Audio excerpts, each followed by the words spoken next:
ಮಾರಮ್ಮ, ಮುತ್ಯಾಲಮ್ಮ, ಎಲ್ಲಮ್ಮ, ಕಾಳಮ್ಮ, ಮುಳ್ಕಟ್ಟಮ್ಮ, ಸಾವಿರಾರು ಹೆಸರುಗಳಿಂದ ಕರೆಸಿಕೊಳ್ಳುವ ಆದಿಪರಾಶಕ್ತಿ.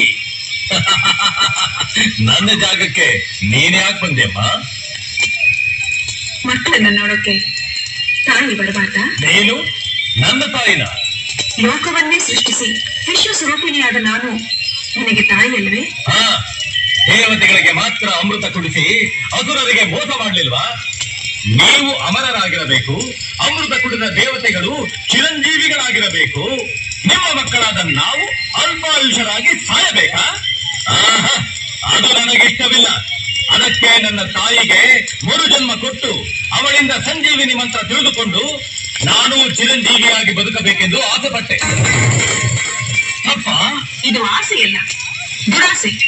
ಪ್ರಕೃತಿಯ ನಿಯಮವನ್ನು ಮೀರಲು ಮಾಡುತ್ತಿರುವ ಕುತಂತ್ರ. ಕಾಲಭುಜಂಗ, ದುರಹಂಕಾರದ ಮಾತನಾಡಿ ದೈವಕ್ಕೆ ಅವಮಾನಿಸಬೇಡ. ನಿನ್ನ ಸ್ವಾರ್ಥಕ್ಕಾಗಿ ಎಷ್ಟೋ ಜನ ಕನ್ಯೆಯರನ್ನ ಬಲಿ ತೆಗೆದುಕೊಂಡಿರುವೆ. ಶುದ್ಧ ವಿದ್ಯೆಯನ್ನು ಕಲಿತು ದ್ವೇಷಕ್ಕಾಗಿ ಇನ್ನೊಬ್ಬರನ್ನ ನೋಯಿಸುವುದು ಸರಿಯಲ್ಲ. ಮಕ್ಕಳು ತಪ್ಪು ಮಾಡಿದಾಗ ತಿದ್ದಿ ಬುದ್ಧಿ ಹೇಳುವುದು ತಾಯಿಯ ಧರ್ಮ. ನಿನ್ನ ಎಲ್ಲಾ ತಪ್ಪುಗಳನ್ನು ಕ್ಷಮಿಸಿದ್ದೇನೆ. ಇನ್ನು ಮುಂದಾದರೂ ಮನುಷ್ಯನಾಗಿ ಬದುಕು. ಈ ಬಂಡಾರ ಹಚ್ಚಿಕೊಂಡು ನಾನು ಕ್ಷಣವಾಗು.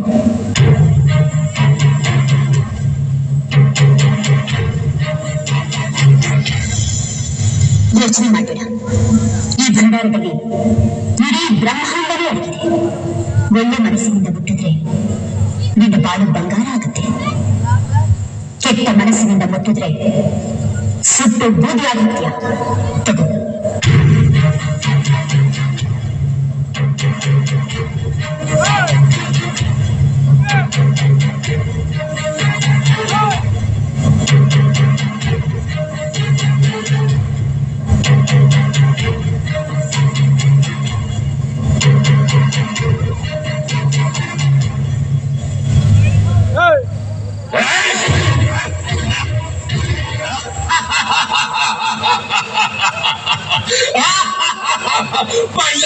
ಭಂಡಾರ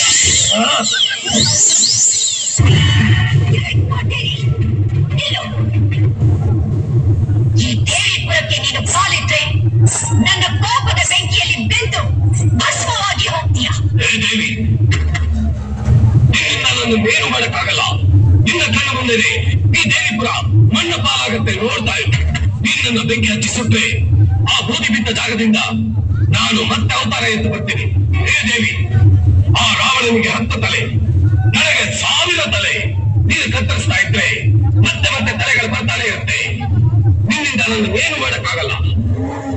ಈಗ ಈ ದೇವಿಪುರ ಸರ್ವನಾಶ ಆಗುತ್ತೆ ನೋಡು.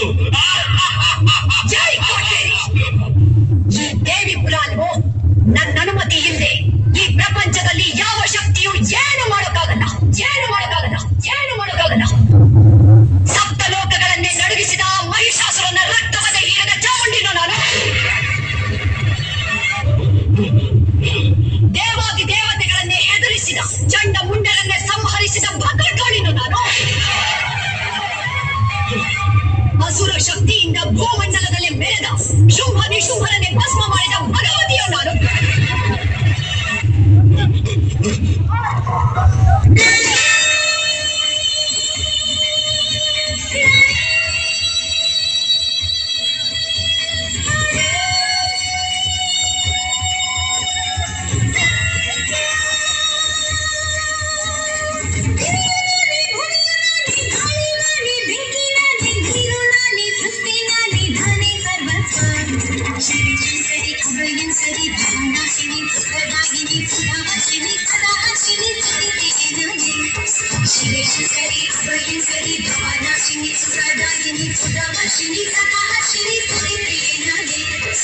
ದೇವಿ, ನನ್ನನ್ನು ಏನು ಮಾಡಕ್ಕಾಗಲ್ಲ. ಈ ಸರ್ವಶಕ್ತಿಯ ಮೇಲ ನಿನ್ನ ಪ್ರತಾಪ. ನಿನ್ನಂತ ಕ್ಷುದ್ರ ಶಕ್ತಿಯ ವಿನಾಶಕ್ಕಾಗಿ ಬಂದ ರುದ್ರ ತೋಳಿಯೋ ನಾನು.